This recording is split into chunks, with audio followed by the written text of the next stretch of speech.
Outro olhar. A apresentação Kleber Benvenu. Olá, bom dia! Bom dia, família Bandeirantes. Bom dia para você que nos escuta na intimidade do rádio ou também que nos acompanha aqui pela internet. Das ruas de Porto Alegre para a Câmara de Vereadores de Porto Alegre. Fernanda Bart pinta o rosto de verde e amarelo desde 2013, mas já pensa verde e amarelo desde muito antes. Ela participou de diversos movimentos, desde que a onda de protestos que tirou o PT do poder começou no Brasil. Enquanto boa parte da imprensa só fala de vereadores populares de esquerda, o nosso outro olhar de hoje é com uma mulher de direita que brotou também dessa manifestação popular, sim, popular, por outra vertente, vinda das redes sociais, da era digital, do mundo urbano, do enfrentamento à esquerda, do apoio à Lava Jato, dos movimentos liberais e conservadores, que são uma novidade muito recente da política gaúcha e brasileira. Por sinal, Porto Alegre tem uma bancada inteira de mulheres com essa vertente. Eu lembro aqui da Mônica Leal, já de outros mandatos, da comandante Nádia, enfim, de outras fontes que também, ao longo do tempo, nós vamos acabar ouvindo.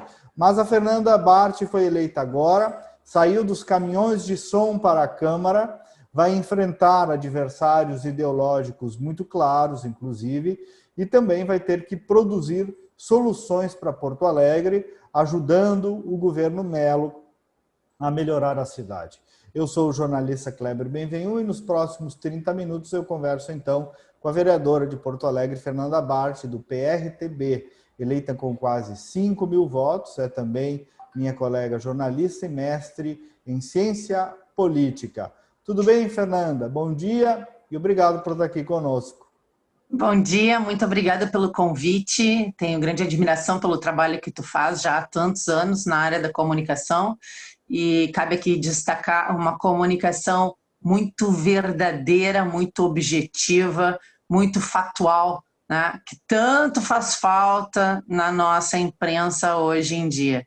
Então eu começo fazendo essa ressalva em relação a quem está nos vendo, que saiba que o Kleber é alguém que sempre percorreu o caminho da retidão nessa área, né, da imparcialidade, da apresentação dos fatos e da luta contra as narrativas, né, que é uma das coisas que a gente mais duramente enfrenta no mundo hoje e dentro da Câmara de Vereadores por consequência, né?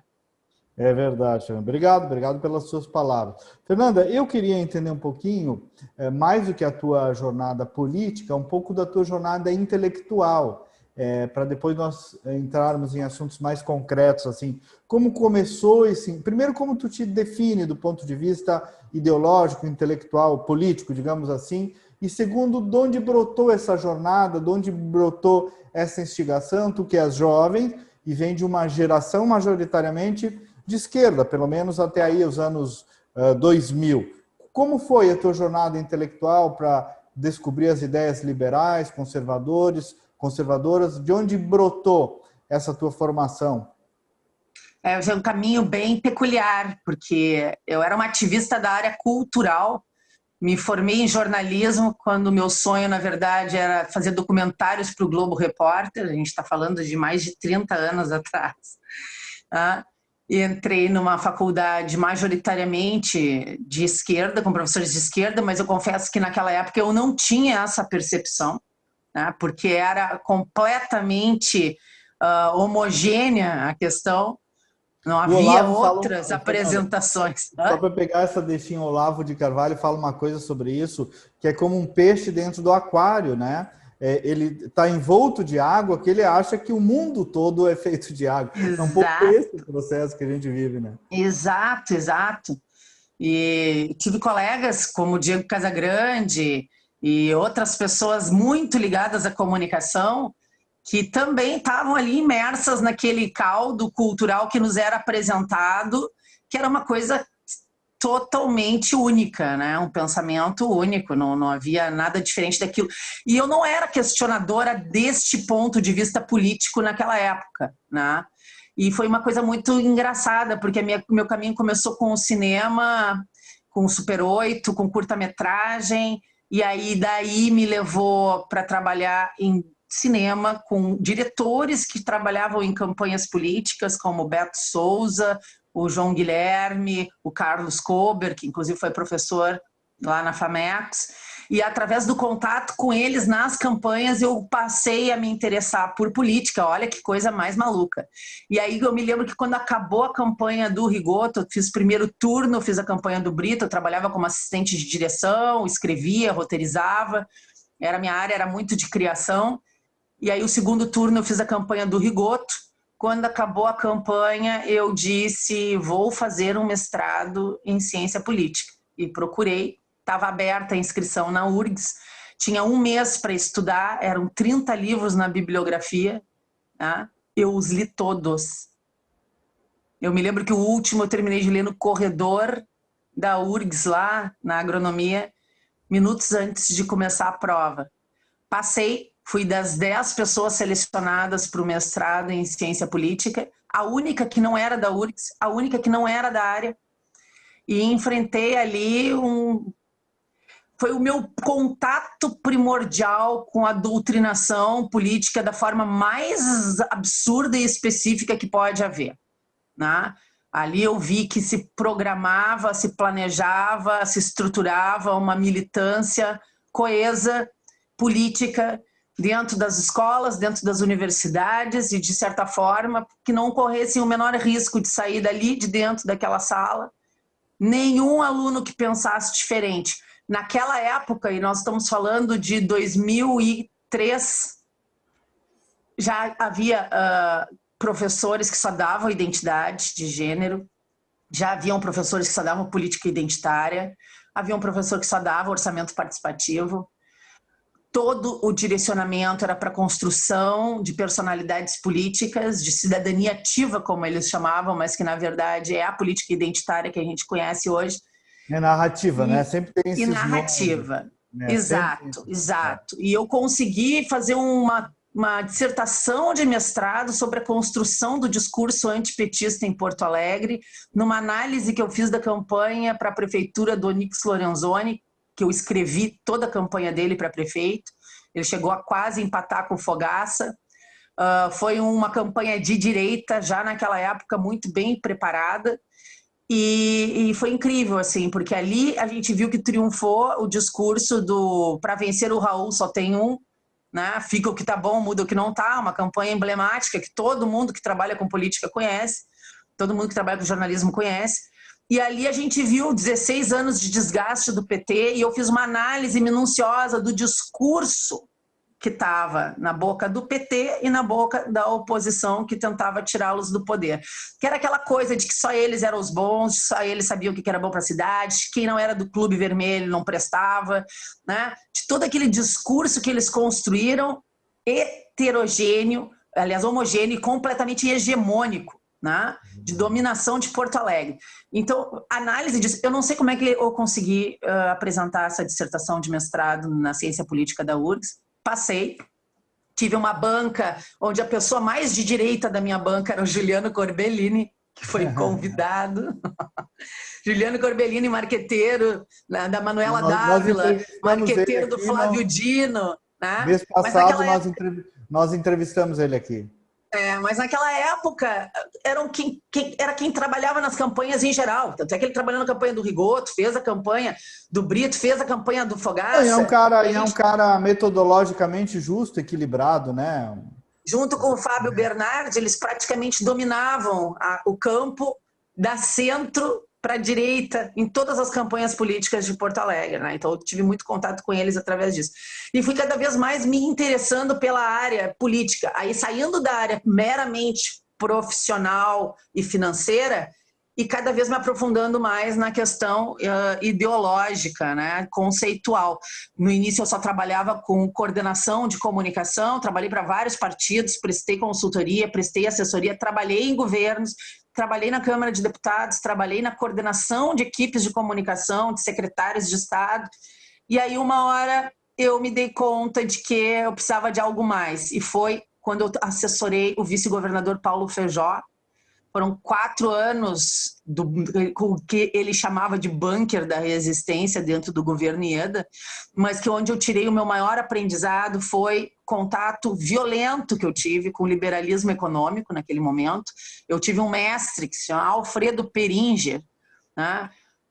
Absolutamente teórico, conceitual, um cara intelectual, que domina a área, e tudo que eu aprendi naquela época foi com ele. Eu gerenciava o blog, o site do Paulo Feijó, eu escrevia os artigos para ele aprovava, obviamente, mas eram todos eles com as ideias aquelas trabalhadas, dentro de que mais vale R$100 no meu bolso do que R$100 no bolso do governo, porque ninguém melhor do que eu para saber o que eu devo fazer com o meu dinheiro.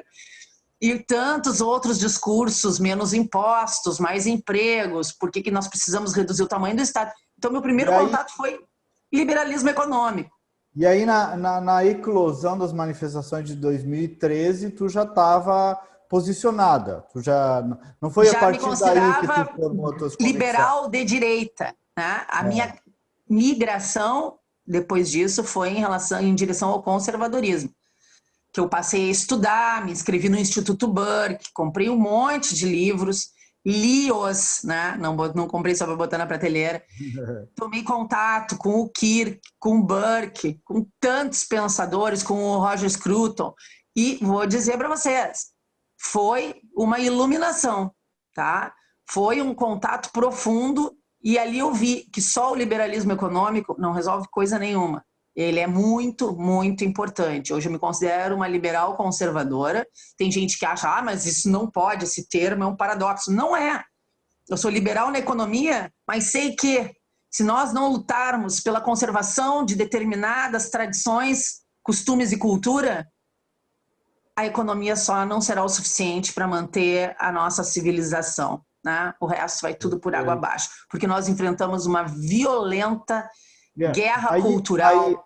Aí tem um ponto de identidade nosso mesmo, e eu tenho dificuldade de entender que alguns amigos liberais puritanos não compreendam apenas isso que tu estás dizendo. Quer dizer, não é contra o liberalismo econômico, é apenas a compreensão de que o problema é bem mais profundo do que uma dinâmica econômica, né, Fernando? Exatamente, exatamente. E foi nesse momento que eu me dei conta de que eu podia colaborar muito mais entrando para a política do que simplesmente atuando nos bastidores. Mesmo porque, e tu sabe, porque tu já trabalhou na assessoria de diversas pessoas, né? Boas e nem tão boas. Acontece, né? No convívio a gente vai aprimorando, né? Mas chega uma hora que tu cansa de estar nos bastidores, no meu caso foi o que aconteceu, e eu quis realmente colocar as minhas ideias em ação, as minhas opções, os meus conceitos desenvolvidos e fazer a diferença. E quando a gente olha para nosso país, a gente vê que existe um gap, uma falta gigantesca de lideranças, nós temos essa falha geracional, né? E na nossa cidade, na Câmara de Vereadores, na nossa Assembleia Legislativa, e por aí vai subindo a escada. É sobre essa migração aí mesmo que eu ia te perguntar, né? Tu falou aí da tua trajetória intelectual, da tua jornada intelectual, eu chamei assim, e agora dela para um posto político, né? O histórico recente de lideranças de direita, seja liberais ou conservadoras, ou ditas, pelo menos, em grande parte é desastroso, assim, né? Nós temos essa eclosão também gerou figuras lamentáveis que não se prepararam e que apenas surfaram na onda. Tu tem medo de se perder? A Fernanda que teve toda essa jornada, que foi para as ruas, que está há tanto tempo militando na conscientização liberal, não tem medo um pouco de se perder e entrar para um establishment gigantão das gostosuras do poder e dos carpetes e perder um pouco a conexão? Como é que tu vai exercitar essa Fernanda do povo para Fernanda vereadora? Eu acho que, em primeiro lugar, sobre esses que se perderam, acho que eles não têm um embasamento verdadeiro né? Nem intelectual, nem conceitual, nem bibliográfico. A maioria são pessoas que simplesmente surfaram uma onda, muitas delas nem sabem sequer o que é conservadorismo e se colocam como conservadores, né? Muitos deles confundem com reacionarismo, outros simplesmente não sabem o que se trata, né? E muito menos os liberais. Tem vários que não sabem o que são, mas dizem que são.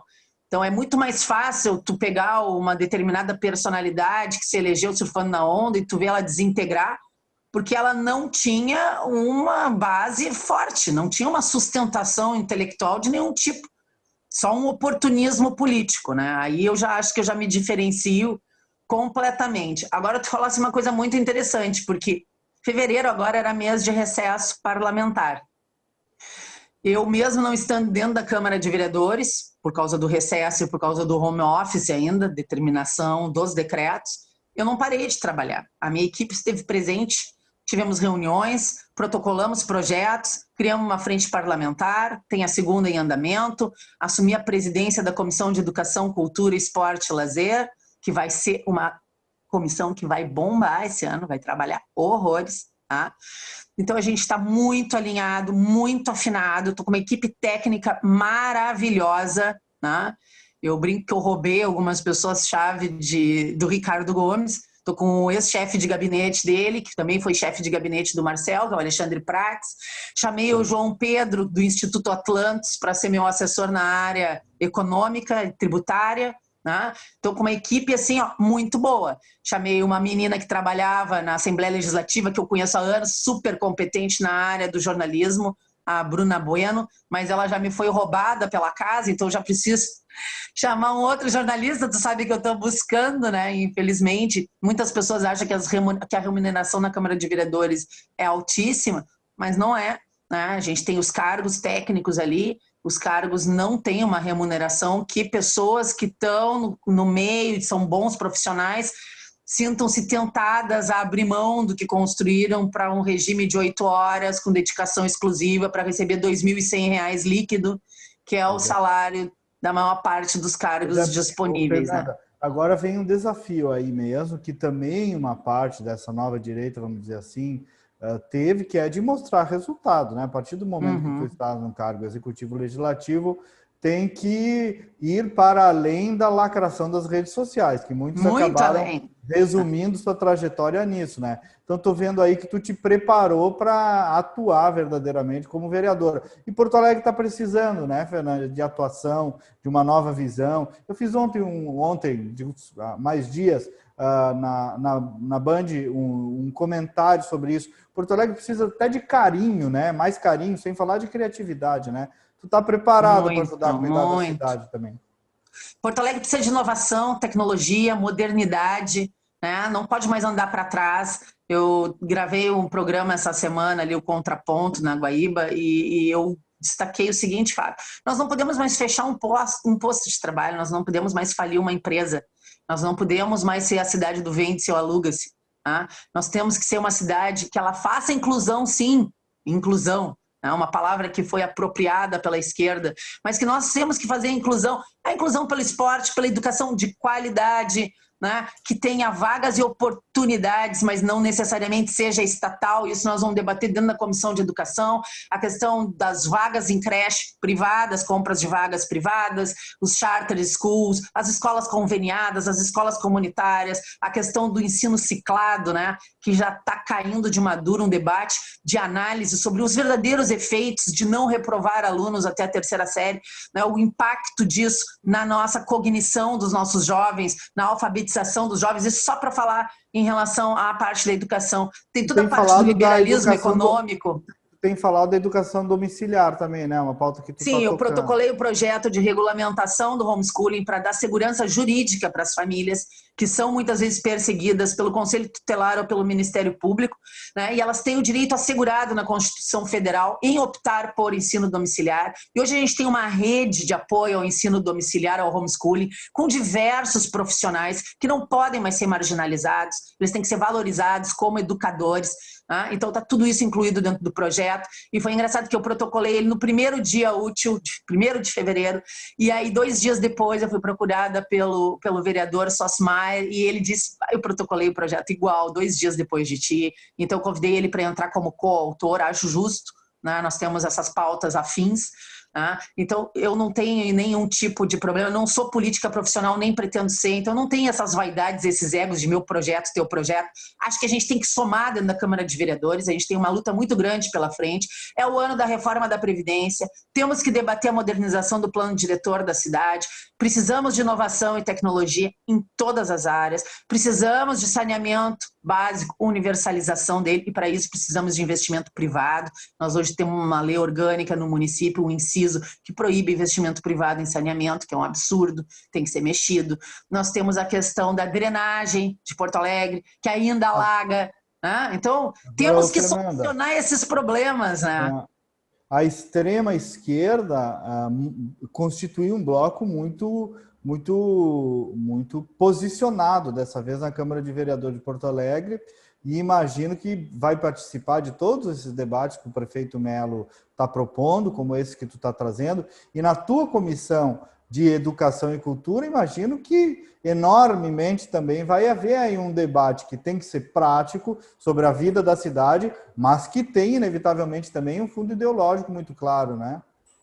Com certeza. A gente tem, inclusive eu estou terminando de formatar um dos projetos que nós vamos apresentar esse ano, é sobre a não utilização da linguagem neutra nas escolas municipais, tá? Nós vamos nos antecipar a isso, nós não queremos a utilização da linguagem neutra dentro das escolas, tá? Escola é para ensinar português, e português tem regra, né? Então, quer usar a linguagem neutra em casa, na rua, com os amigos, tu é livre para isso. Dentro da sala de aula, há que ter um protocolo e tem que se falar corretamente. É inadmissível o professor dando aula e utilizando linguagem neutra, né? Escola municipal, isso não será bem-vindo. E é um debate que tem que ser feito, como muitos outros que virão pela frente, como a questão da valorização dos professores através da meritocracia, que é outra coisa que nós queremos debater. O professor bom não tem que ter medo de avaliação por mérito. A avaliação por mérito não é avaliação política, né? É por mérito. Então tem que se criar os mecanismos pelos quais a gente consiga destacar aqueles professores que são realmente bons professores, não formadores de militância única e exclusivamente, como muitos a gente sabe que são, né? Então não tenho medo de comprar essa briga. A gente tem dentro da Comissão de Educação, está lá o ex-presidente do Simpa, né?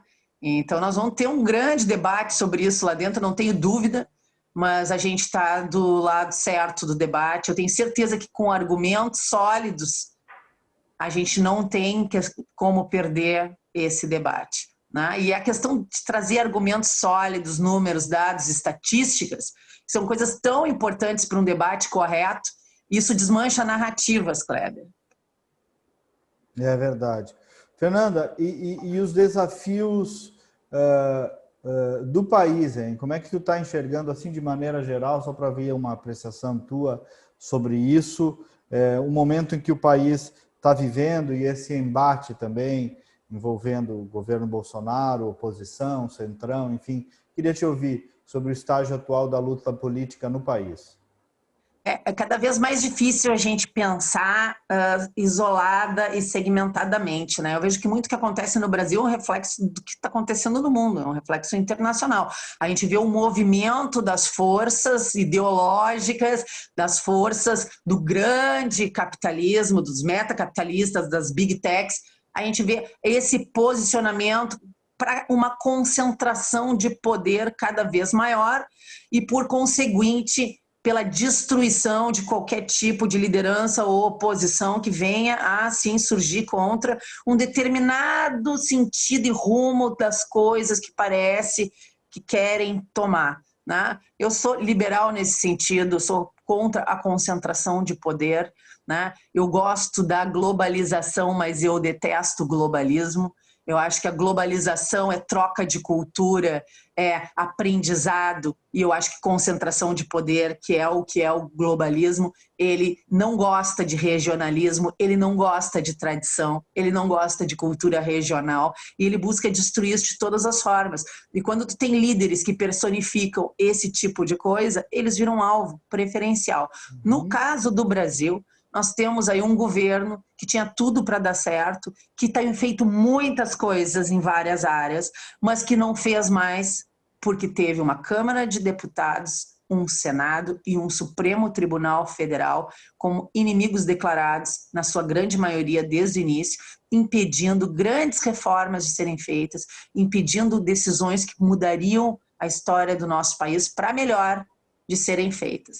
Então eu espero que em 2021 a gente tenha uma Câmara de Deputados muito mais disposta a aprovar sem politicagem, o que o Brasil precisa para voltar a crescer e se desenvolver e fazer as grandes reformas estruturais que a gente comenta há 30, 40 anos que precisam ser feitas e que precisam ser feitas, Kleber, e que refletem nos estados e nos municípios, né?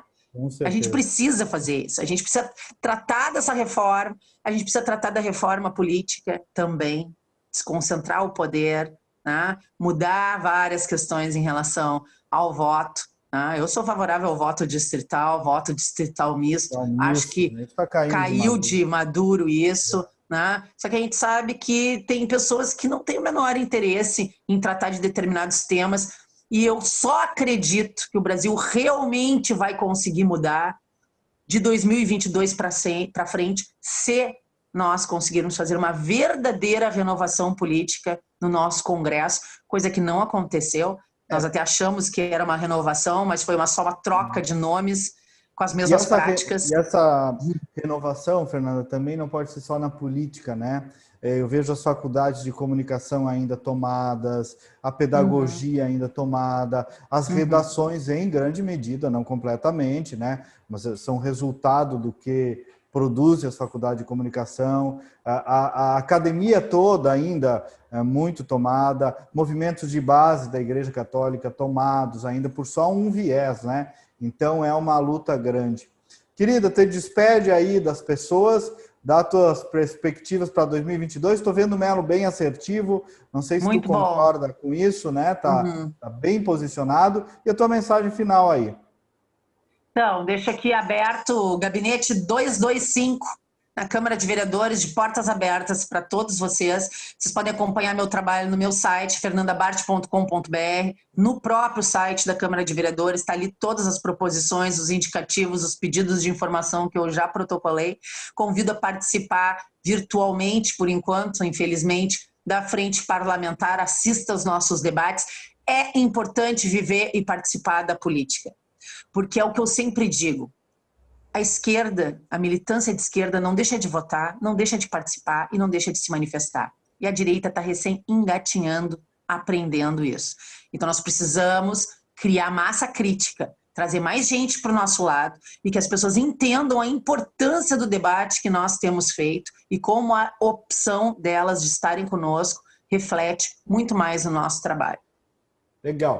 Fernanda Bart, isso é outro olhar, é para isso que a gente está aqui.